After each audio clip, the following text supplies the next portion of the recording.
Salut à tous, les amateurs de frissons et de paranormal. Bienvenue sur Kraos, votre rendez-vous pour des récaps détaillés des films qui hantent vos nuits. Aujourd'hui, on se penche sur un pilier du cinéma d'horreur moderne, The Conjuring, réalisé par le maître James Wan en 2013.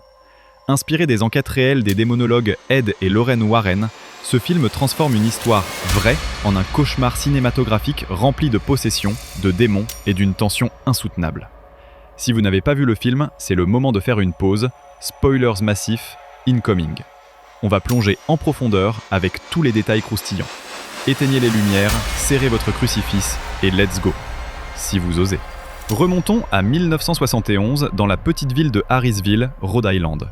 La famille Perron, composée de Roger, un camionneur travailleur, sa femme Caroline, une mère aimante, et leurs 5 filles, Andrea, l'aînée, responsable, Nancy, la rebelle, Christine, la sensible, Cindy, la somnambule, et la petite April, l'innocente de 5 ans, achètent une ferme victorienne isolée pour un nouveau départ.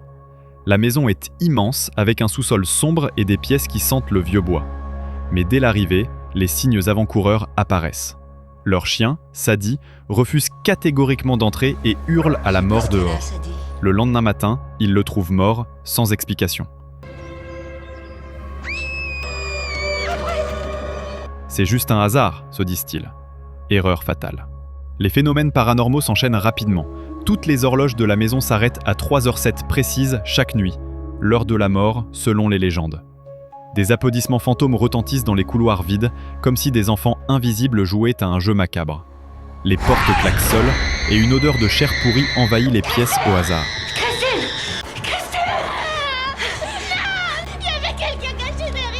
Les filles sont les premières touchées. Andrea se réveille avec des bleus inexpliqués sur les jambes, comme si on l'avait traînée. Christine voit une silhouette sombre au pied de son lit, murmurant « Il y a 7 soldats morts enterrés dans les murs ». Cindy, en pleine crise de somnambulisme, se cogne la tête contre une armoire antique, révélant un passage secret menant à un sous-sol rempli de reliques poussiéreuses. C'est bon, on remonte.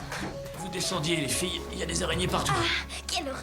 La petite April trouve une vieille boîte à musique dans le grenier. Quand elle la tourne, un miroir à l'intérieur montre des visions, un garçon fantôme qui lui dit « Regarde ce qu'elle m'a fait, Beria ».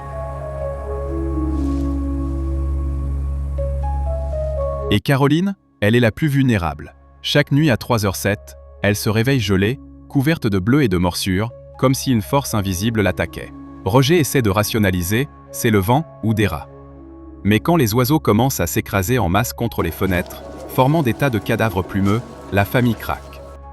Désespéré, il contacte Ed et Lorraine Warren, un couple de chasseurs de fantômes renommés.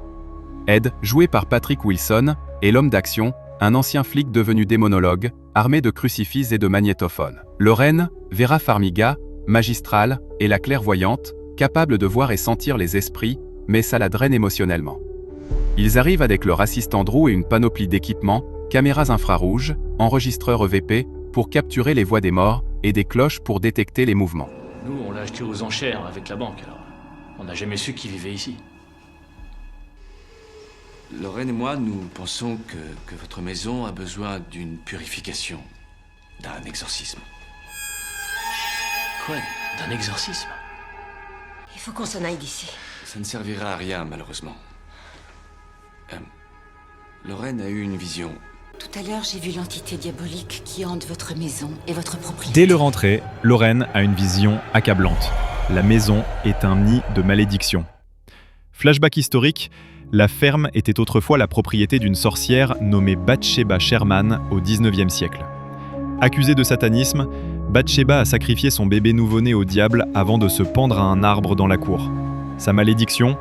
Posséder les mères qui vivent là pour les forcer à tuer leurs enfants, puis se suicider. D'autres esprits hantent les lieux. Rory, un garçonnet assassiné par sa mère possédée, une servante qui s'est suicidée, et même des soldats de la guerre civile enterrés sur la propriété. Lorraine sent que Bathsheba cible Caroline parce qu'elle est une mère de famille aimante, la proie idéale. Les Warren montent une opération de surveillance. Ils installent des croix, des pièges à esprits et dorment sur place. Les preuves s'accumulent.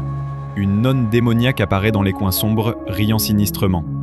Une poupée hantée nommée Annabelle, oui, celle qui aura sa propre franchise, fait une apparition caméo dans la salle des artefacts des Warren, rappelant que le mal est partout. Pendant une nuit d'orage, l'activité explose. Caroline est traînée par les cheveux dans la maison par une force invisible, filmée par les caméras. Tu l'as filmé? Avril est attaquée par Rory, qui essaie de l'attirer dans le sous-sol. Et le clou, une séance où Lorraine touche un nœud coulant pendu au plafond, déclenchant une vision où elle voit Bathsheba posséder Caroline complètement. Elle a possédé la mère pour qu'elle tue l'enfant. Elle se nourrit d'elle. Le climax est une bataille épique. L'Église refuse d'autoriser un exorcisme officiel sans preuves irréfutables, alors Ed doit improviser. Caroline, pleinement possédée, vomit du sang noir, lévite au-dessus du lit, et sa peau se craquelle comme celle d'un démon. Elle attrape sa fille Christine et essaie de l'étrangler avec une force surhumaine. Lorraine combat ses propres visions pour ancrer Caroline à des souvenirs heureux, l'amour familial comme arme contre le mal. Ed brandit un crucifix, récite des prières latines et force Bathsheba à sortir. Dans un hurlement final, le démon est expulsé, la maison tremble et la paix revient. Temporairement.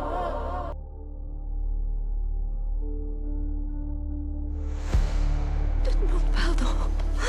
Je t'aime tellement, ma chérie. Je t'aime tellement.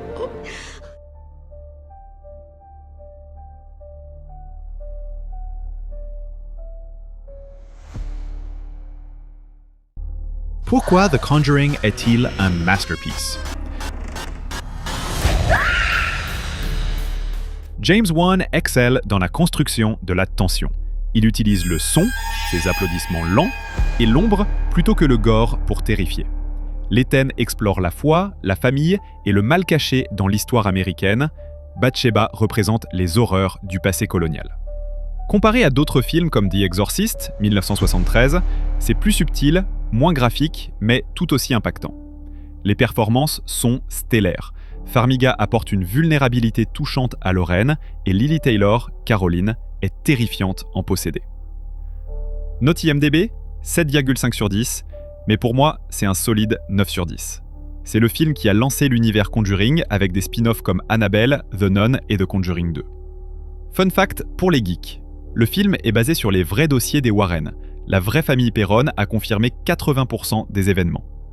Le tournage a été hanté lui-même, des acteurs ont rapporté des bleus inexpliqués et des vents froids sur le set. James Wan a insisté pour filmer dans une vraie ferme pour l'authenticité, et la fameuse scène de la boîte à musique a été inspirée d'un jouet réel des Warren. Budget modeste de 20 millions, mais box-office de 319 millions, preuve que l'horreur intelligente paye. Et voilà, le récap étendu de The Conjuring. Si ça t'a donné des frissons ou des idées pour une nuit film, mission accomplie. Qu'avez-vous pensé de Bathsheba? Dites-le en commentaire et suggérez le prochain film, peut-être Hereditary ou The Ring. Likez, abonnez-vous, activez la cloche pour ne rien rater et partagez avec vos amis courageux. À bientôt pour plus d'horreur. Dormez sur vos deux oreilles, si vous pouvez. Mouahaha.